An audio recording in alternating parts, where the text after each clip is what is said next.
제 이름은 김동수입니다. 올해 70살이 되었습니다. 요즘 들어 제 나이 또래 친구들을 만나면 대부분 은퇴 후의 생활이나 손주 이야기를 하곤 하는데 저는 아직도 매일 아침 일찍 회사에 출근합니다. 아내는 늘 걱정스러운 목소리로 이제 그만 쉬라고 말하지만 저는 아직도 현장을 둘러보는 게 즐겁습니다. 40년 전 자동차 부품 하나로 시작한 제 사업이 이제는 연 매출 2천억의 중견기업으로 성장했습니다. 처음 시작할 때만 해도 이런 날이 올 거라고는 상상도 못했죠. 회장님, 40년 전에는 저희 직원이 고작 5명이었다면서요? 얼마 전 창립 기념일 행사에서 한 젊은 직원이 이렇게 물어보더군요. 맞아. 그때는 내가 직접 발로 뛰어다니면서 거래처를 뚫었지.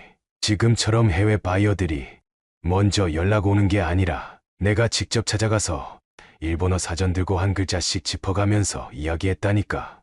그 시절을 회상하면 지금도 가슴이 뭉클해집니다. 지금은 직원이 1000명이 넘지만 저는 아직도 그때의 마음가짐을 잊지 않으려 노력합니다. 회장님은 돈이 많이 있으시면서 왜 그렇게 소박하게 사세요? 직원들이 가끔 이런 말을 합니다. 맞는 말입니다. 재산이 많다고 해서 꼭 명품을 써야 하는 건 아니라고 생각합니다. 40년 동안 한 번도 회사 돈을 개인 용도로 쓴 적이 없고 월급도 다른 임원들과 비슷한 수준으로 받고 있습니다. 아내도 저와 같은 생각입니다. 여보, 당신이 돈보다 사람을 보는 눈이 있어서 여기까지 온 거예요. 아내가 늘 하는 말입니다. 맞는 것 같아요. 저는 지금까지 사람을 외모나 배경으로 판단한 적이 없습니다. 신입사원을 뽑을 때도 스펙보다는 그 사람의 진심을 보려고 합니다. 그래서일까요? 우리 회사는 이직률이 업계에서 가장 낮다고 합니다. 직원들과 동고동락하며 회사를 키워왔고 그들의 충성심이 오늘의 우리 회사를 만들었다고 자부합니다. 하지만 얼마 전 제가 평생 지켜온 이런 가치관이 시험대에 올랐습니다. 바로 아들 진석이의 결혼 문제 때문이었죠. 그날의 일을 말씀드리기 전에 제가 왜 그런 선택을 했는지 이해하셨으면 좋겠습니다. 제가 지금부터 들려드릴 이야기는 단순한 파혼 사건이 아닙니다. 이 시대를 살아가는 우리들에게 무엇이 진정 중요한 가치인지 생각해보게 하는 이야기라고 생각합니다.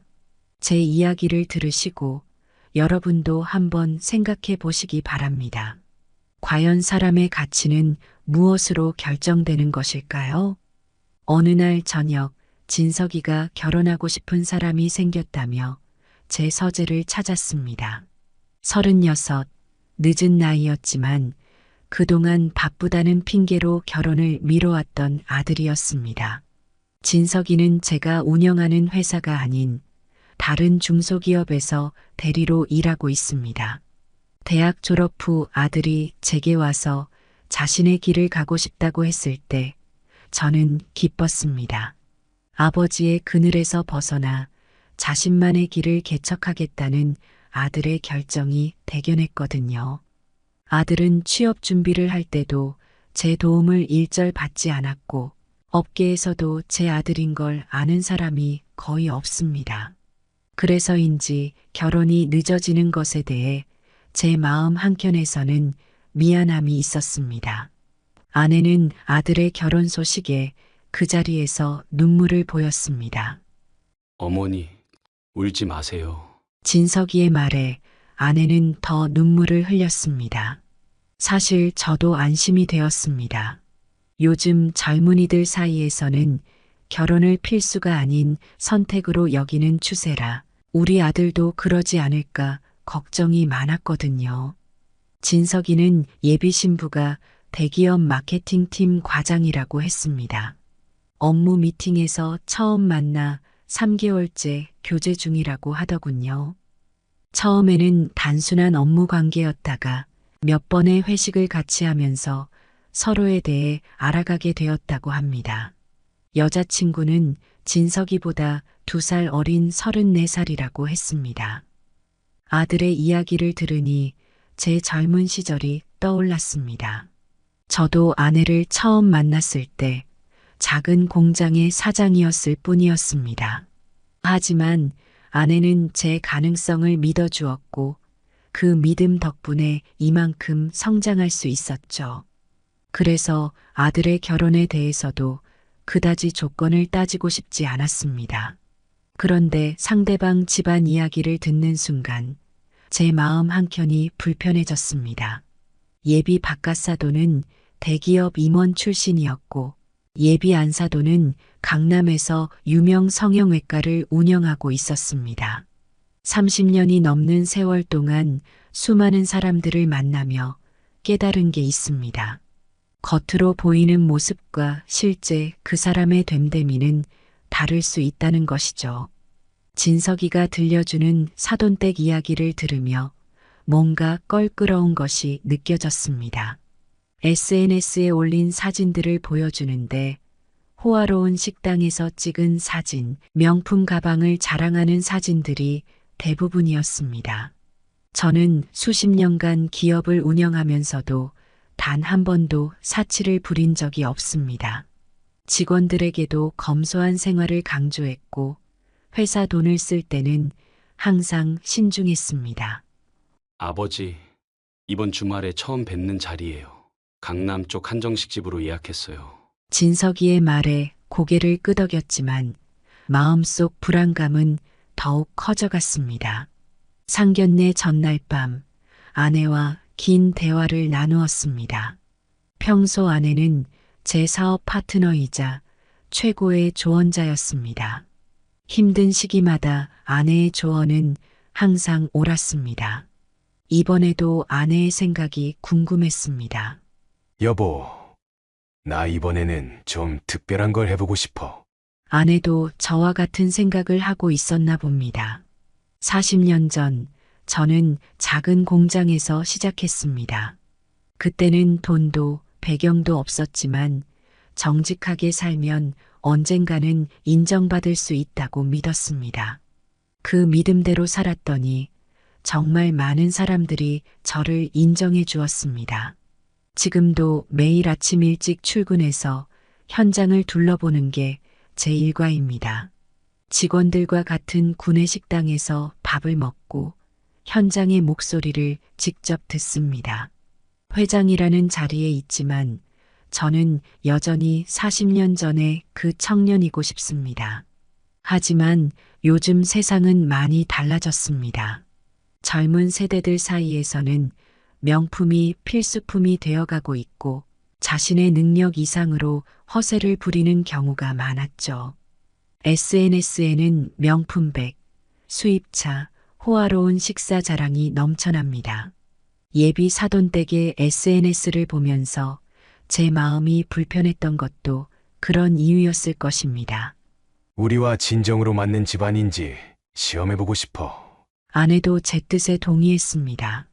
평생 검소하게 살아온 아내였지만 이번에는 더 특별한 계획을 세우자고 했습니다. 우리는 밤늦게까지 내일 있을 상견례를 위한 전략을 세웠습니다. 단순히 예비 사돈을 시험해 보자는 게 아니었습니다. 이것은 우리 아들의 앞날이 걸린 중요한 문제였습니다. 결혼은 두 사람만의 일이 아닙니다. 두 집안의 가치관과 생활 방식이 맞아야 하는 일이죠. 그래서 우리는 특별한 결심을 했습니다. 이 결정이 우리 가족의 인생에 큰 전환점이 될 줄은 그때는 미처 몰랐습니다. 동대문 시장을 찾은 건 제 인생에서 처음이었습니다. 평소 양복은 압구정동에 있는 단골 맞춤집에서 맡겨 입었습니다. 가격이 200만 원을 훌쩍 넘기는 곳이었지만 직원들 앞에 서는 경영인의 옷차림은 늘 단정해야 한다는 게 제 소신이었습니다. 하지만 오늘은 달랐습니다. 아내와 함께 동대문 지하상가로 향하는 지하철 안에서도 이상한 기분이 들었습니다. 여보, 우리 몇 년 만에 지하철 타는 거지. 아내의 말에 저도 모르게 웃음이 났습니다. 평소라면 기사가 운전하는 차로 이동했겠지만 오늘은 일부러 대중교통을 이용했습니다. 복잡한 지하상가를 걸으며 양복점들을 둘러보았습니다. 창업 초기 이런 시장에서 옷을 사입던 시절이 떠올랐습니다. 그때는 돈이 없어서 어쩔 수 없는 선택이었지만 오늘은 제가 선택한 일이었습니다. 여기 한번 들어가 볼까? 아내가 가리킨 곳은 작은 양복점이었습니다.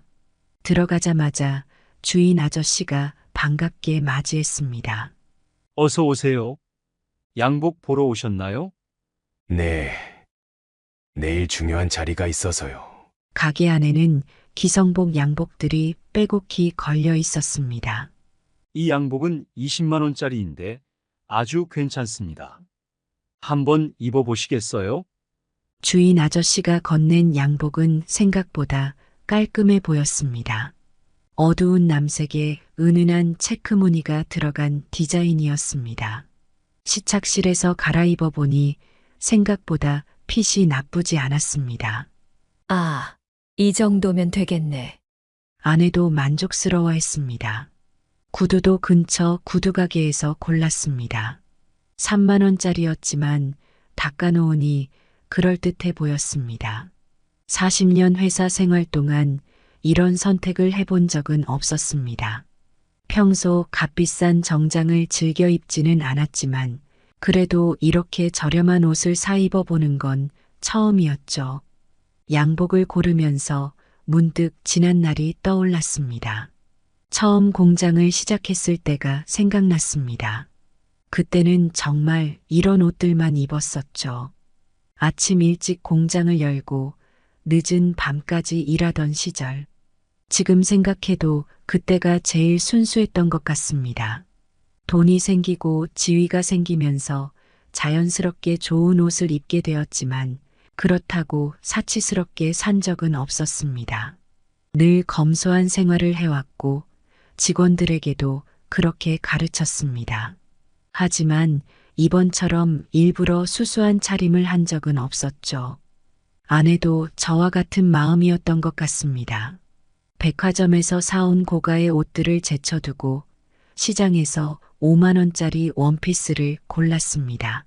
여보, 이렇게 입으니까 우리 처음 만났을 때가 생각나네. 장을 보고 집으로 돌아오는 길이었습니다. 아내의 말에 저도 감회가 새로웠습니다. 30대 초반 작은 공장의 사장이었던 제가 은행원이었던 아내를 처음 만났을 때가 떠올랐습니다.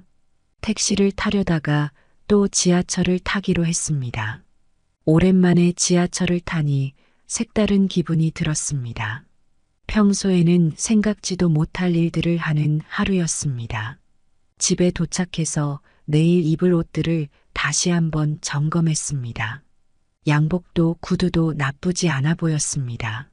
내일이면 이 옷들과 함께 특별한 하루를 보내게 될 거란 생각이 들었습니다. 상견례 당일 아침, 저는 평소보다 일찍 일어났습니다. 이상하게도 긴장이 되었습니다. 40년 동안 수많은 계약과 협상을 해왔지만 오늘처럼 긴장되는 날은 없었던 것 같습니다. 아내도 저와 같은 마음이었나 봅니다. 평소보다 일찍 준비를 시작했고 거울 앞에서 오랫동안 머물렀습니다. 여보, 괜찮아? 아내가 불안한 듯 물었습니다. 그럼 이제 시작해볼까? 강남의 고급 한정식 집으로 향했습니다. 예약 시간보다 10분 일찍 도착했는데 예비 사돈댁은 이미 와 있었습니다. 첫 인상부터 우리의 예상대로였습니다. 문을 열고 들어서는 순간 그들의 시선이 우리의 옷차림을 훑어보는 것이 느껴졌습니다. 예비 바깥사돈은 첫 마디부터 남달랐습니다. 이번에 산 시계인데 1억짜리예요. 마치 자랑하듯 시계를 보여주며 말했습니다. 아, 그러시군요. 제가 담담하게 대답하자 그는 더욱 과시하고 싶은 듯 했습니다. 예비 안사돈은 더했습니다. 제 아내의 옷차림을 위아래로 훑어보더니 혀를 찼습니다. 명품관은 한 번도 안 가보신 것 같네요. 그 말을 듣는 순간 아내의 손이 제 손을 꼭 잡았습니다. 저는 차분히 숨을 골랐습니다. 예비 사돈댁의 모습을 보며 제가 왜 이런 선택을 했는지 더욱 확신이 들었습니다. 자녀들의 결혼이란 게 단순히 두 사람의 만남으로 끝나는 게 아닙니다. 두 집안의 문화가 만나는 것이고 가치관이 만나는 것이죠. 이제 시작이구나 하는 생각이 들었습니다. 하지만 그때까지만 해도 이 만남이 어떻게 끝이 날지는 상상도 못했습니다. 식당 안은 은은한 조명 아래 고급스러운 분위기가 감돌았습니다. 테이블에 앉아 서로를 마주보는 순간 이상한 긴장감이 감돌았습니다. 마치 오랜 시간 준비해온 중요한 계약을 앞둔 것 같은 느낌이었습니다. 예비 사돈댁의 모든 것이 과시욕으로 가득 차 있었습니다. 안사돈의 목에 걸린 진주 목걸이부터 손에 든 명품 핸드백까지 그들의 말투에서는 돈과 지위에 대한 자부심이 묻어났습니다. 인생에는 때로 이런 순간이 있는 것 같습니다.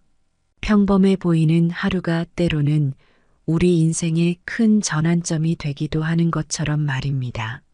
그날의 상견례는 그렇게 시작되었습니다. 차가운 공기가 흐르는 가운데 음식이 나왔습니다. 아이고, 사돈은 쓰시던 양복이 그것밖에 없으신가 봐요? 첫 상견례에 그런 양복을 입고 오시다니.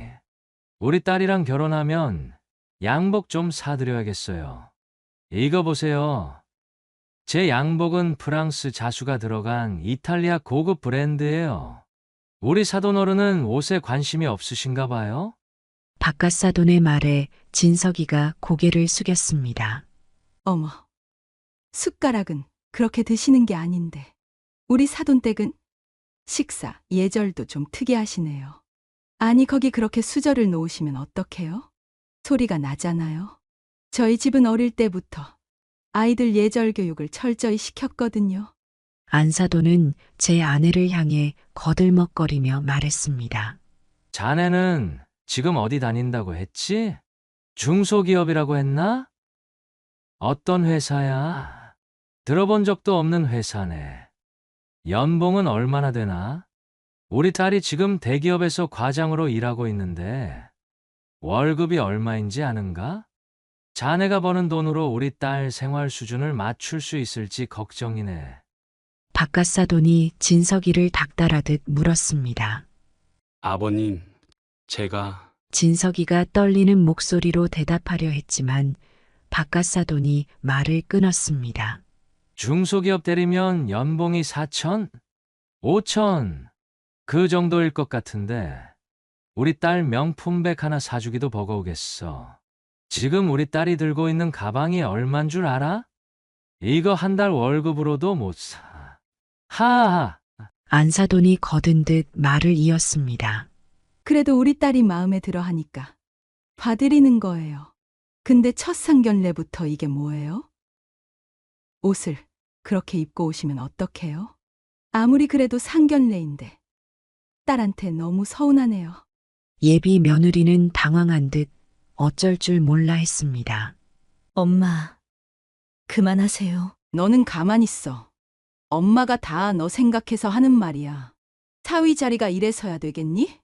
첫 상견례에 저런 옷차림이면 결혼식은 어떻게 하자는 거야? 분위기는 점점 더 험악해져 갔습니다. 이런 집안이면 결혼식장도 시내 중급 호텔이겠네요.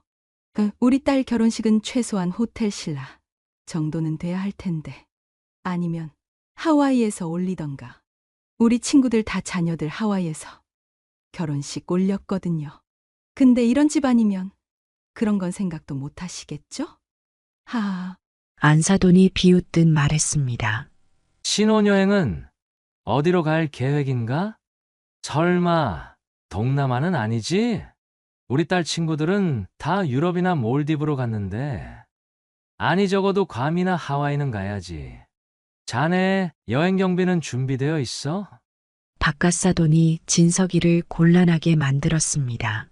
저희 딸이 평소에 얼마나 좋은 것만 써왔는데 이런 집안으로 시집을 가면 고생길만 훤하네요. 아니 사돈은 식사하실 때 그렇게 수저 소리를 내시면 어떡해요? 옆 테이블에서도 다 듣겠어요. 안사돈은 제 아내를 향해 또다시 독서를 퍼부었습니다. 교육을 어떻게 받고 자랐길래 이러시나. 아니 기본적인 예의범절도 모르시나요?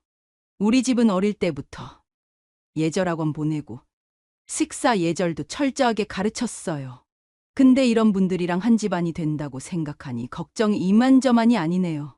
아내의 손이 테이블 밑에서 떨리고 있었습니다. 그나저나 신혼집은 어디로 구할 텐가? 아직도 집을 안 구해서야 쓰나?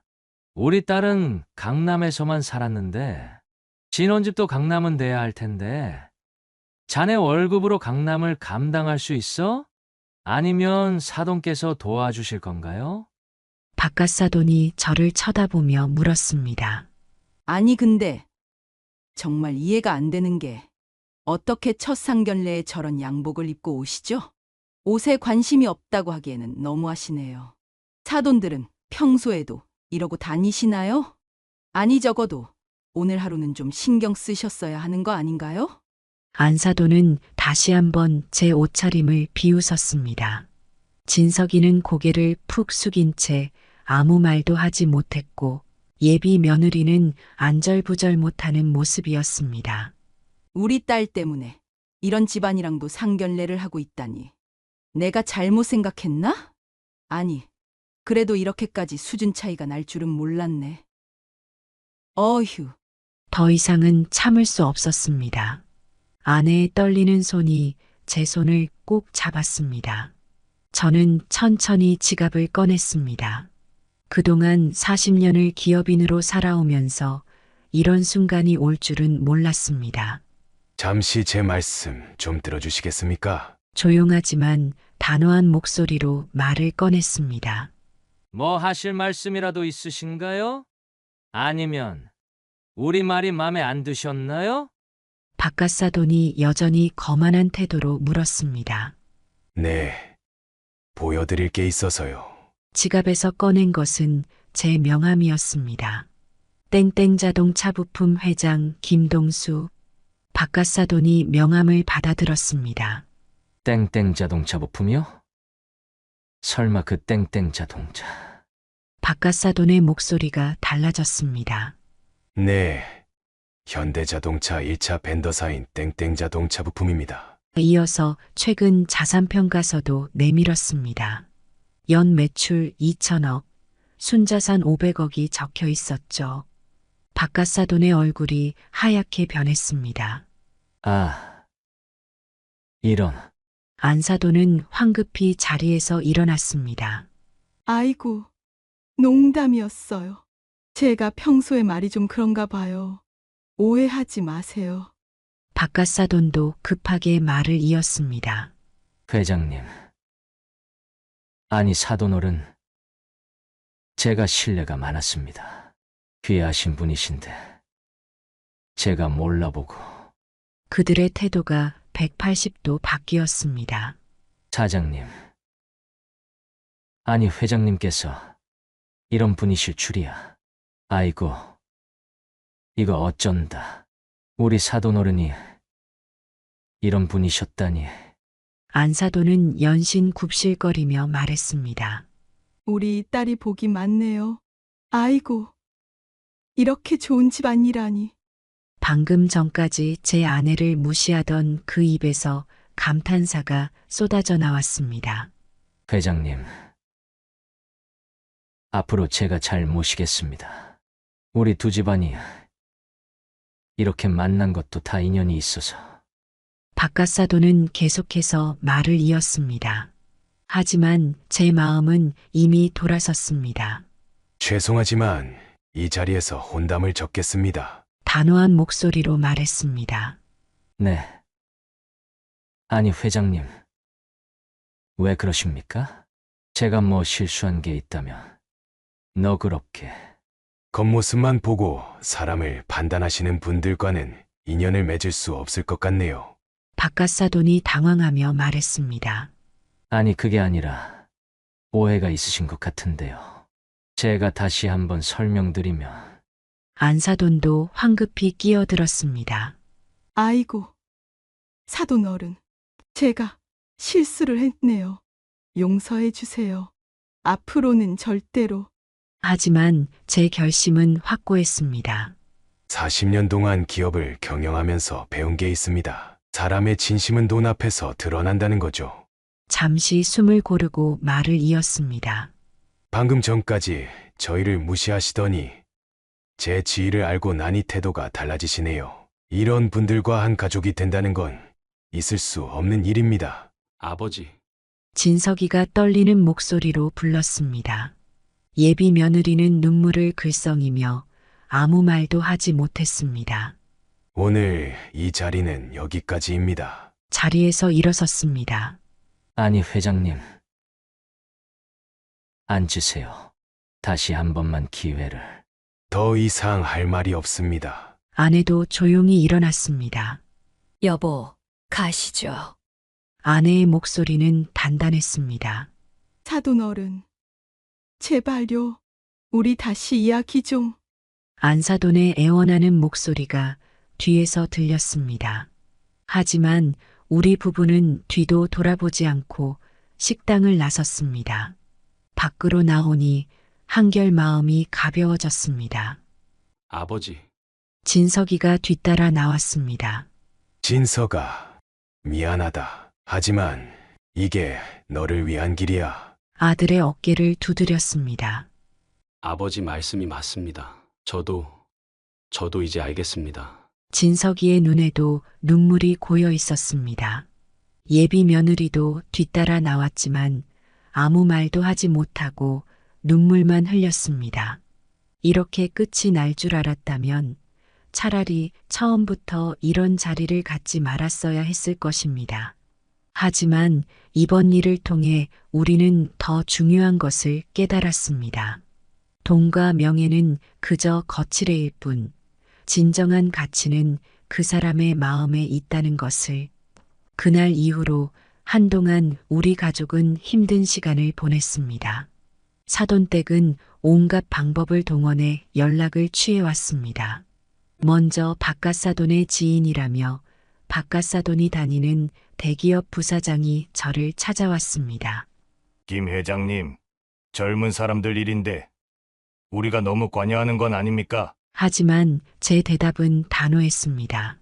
부사장님, 젊은 사람들 일이 아닙니다. 평생을 함께 할 집안의 문제입니다. 그 다음 날은 안사돈의 친구라는 분이 찾아왔습니다.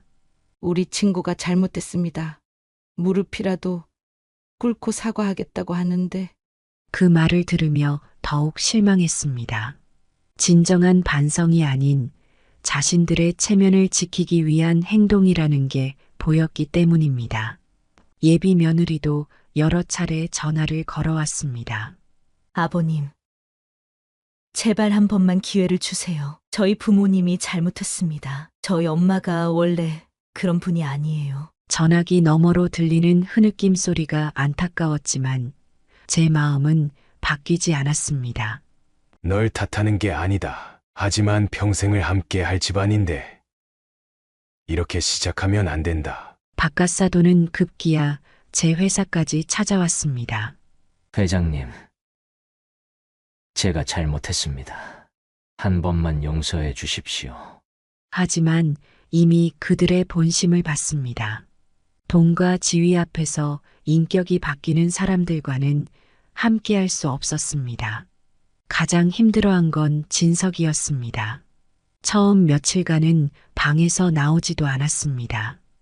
아버지, 저 그 사람 정말 좋아했어요. 그런 아들을 보며 제 마음도 아팠습니다. 하지만 시간이 지나면서 진석이도 조금씩 변화하기 시작했습니다.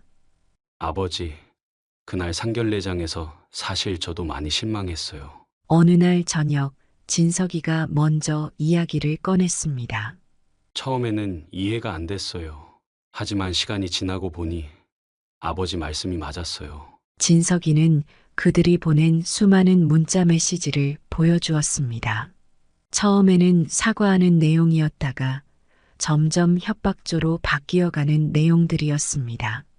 이런 집안과 정말 한 가족이 될 뻔했네요. 그제서야 진석이도 씁쓸하게 웃었습니다. 아내도 제 선택을 지지했습니다. 여보, 잘했어요. 나는 당신을 믿어. 40년을 함께 산 아내는 늘 그랬듯이 제 편이었습니다. 시간이 흐르면서 모든 것이 잠잠해졌습니다. 사돈댁의 연락도 끊기고 진석이도 일상으로 돌아왔습니다. 가끔 그날을 떠올리면 마음이 무거워지기도 합니다. 하지만 후회는 없습니다. 오히려 그날의 선택이 우리 가족에게 큰 교훈이 되었습니다. 겉모습이나 자신의 처지에 따라 사람을 대하는 태도가 달라지는 것만큼 부끄러운 일은 없다는 것을, 그리고 결혼이란 두 사람만의 결합이 아닌 두 집안의 만남이라는 것을, 이제 진석이도 그것을 알게 되었습니다. 시간은 모든 것을 치유한다고 했던가요? 그 일이 있고 1년이 지났을 때 진석이가 또다시 결혼 이야기를 꺼냈습니다. 아버지, 제가 좋은 사람을 만났어요. 이번에는 조심스러워하는 모습이 역력했습니다. 어떤 사람인데? 동네 작은 서점 주인이에요. 진석이는 그녀를 처음 만난 날을 이야기해 주었습니다. 퇴근길에 우연히 들른 서점에서 책을 추천해 주던 그녀가 조용히 웃으며 이야기를 나누던 모습이 좋았다고 합니다. 아버지, 이번에는 정말 좋은 사람이에요. 한번 만나보시겠어요? 아들의 눈빛이 달랐습니다. 첫 만남은 그녀의 서점에서 이루어졌습니다. 골목 안쪽 오래된 건물 1층의 작은 서점이었습니다. 소박한 간판이 걸린 서점 안으로 들어서자 은은한 클래식 음악이 흘러나왔습니다. 안녕하세요, 아버님. 따뜻한 미소를 지으며 인사하는 그녀를 보는 순간 왠지 모를 편안함이 느껴졌습니다.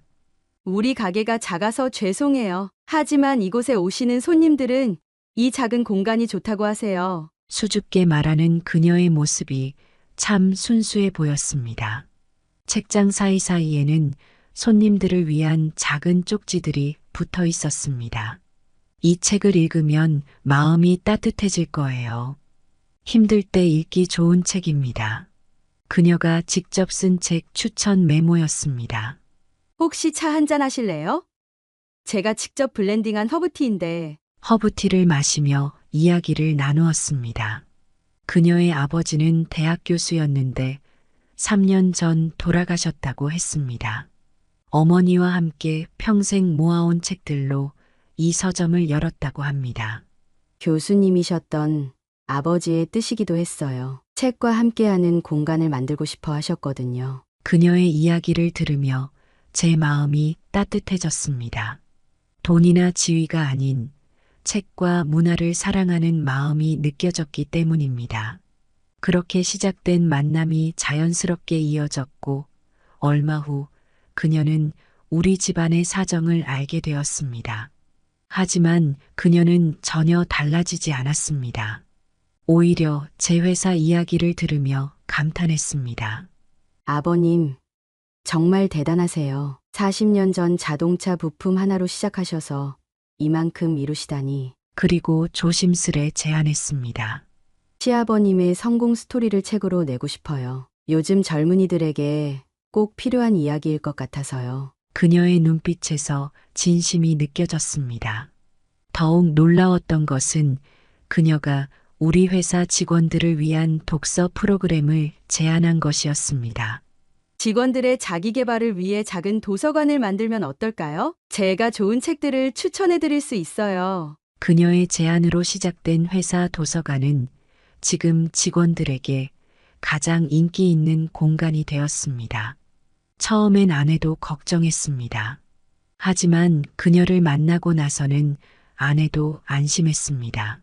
이번에는 정말 좋은 며느리를 얻은 것 같아요. 이제 저는 매주 일요일이면 며느리의 서점에 들러 차를 마시며 이야기를 나눕니다. 그녀가 추천해주는 책을 읽는 재미도 쏠쏠합니다. 인생은 참 알 수 없는 것 같습니다. 작년에 그 불편했던 만남이 없었다면 이렇게 좋은 며느리를 만나지 못했을지도 모르니까요. 시간이 참 빠르게 흘렀습니다. 어느덧 손주도 태어나고 우리 가족은 진정한 행복을 누리고 있습니다. 첫 손주가 태어났을 때 며느리는 아이의 이름을 지어달라고 했습니다. 아버님께서 지어주신 이름이라면 분명 좋은 뜻이 담겨 있을 것 같아서요.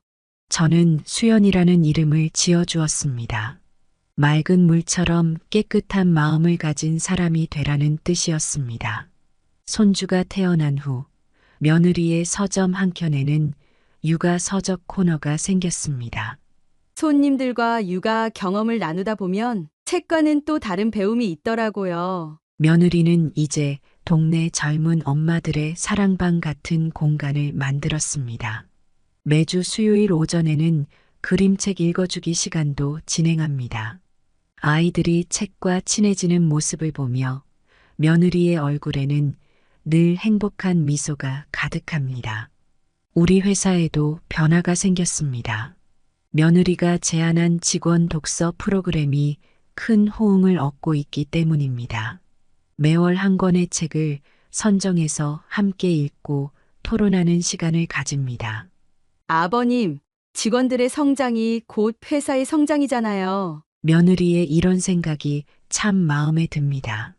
얼마 전에는 직원들과 함께 읽은 책을 바탕으로 새로운 아이디어가 나와 특허 출원까지 했습니다. 회사 내 작은 도서관은 이제 직원들의 쉼터가 되었습니다. 점심시간이면 삼삼오오 모여 책을 읽는 직원들의 모습이 보입니다. 회장님, 요즘 우리 회사가 달라진 것 같아요. 뭔가 더 따뜻해진 것 같다고 할까요? 임원진 회의에서 한 이사가 이런 말을 했습니다. 아내도 요즘 부쩍 행복해 보입니다. 여보, 우리 며느리 정말 복덩이에요. 며느리와 함께 텃밭을 가꾸며 하루를 보내는 것이 아내의 새로운 즐거움이 되었습니다. 지난 추석에는 온 가족이 며느리의 서점에 모였습니다. 아내가 준비한 송편을 먹으며 며느리가 추천한 책 이야기로 밤이 깊어갔습니다.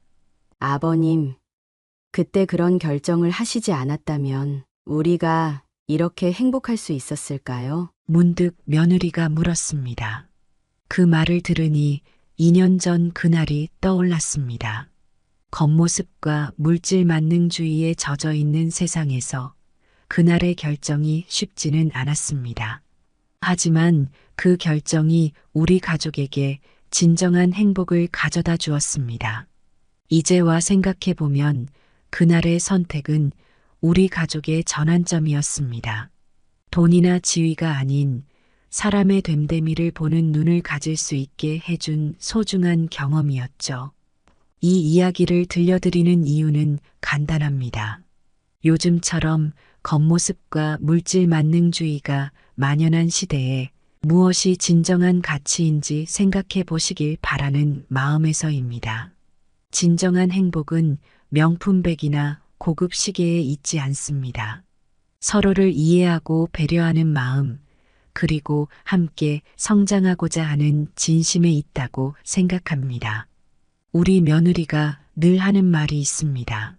책을 읽으면 다른 사람의 인생도 이해할 수 있어요. 그게 바로 지혜라고 생각해요. 이제 저는 며느리의 말에 전적으로 동의합니다. 우리 모두가 조금 더 지혜로워져서 겉모습이 아닌 진심을 볼 수 있게 되기를 바랍니다.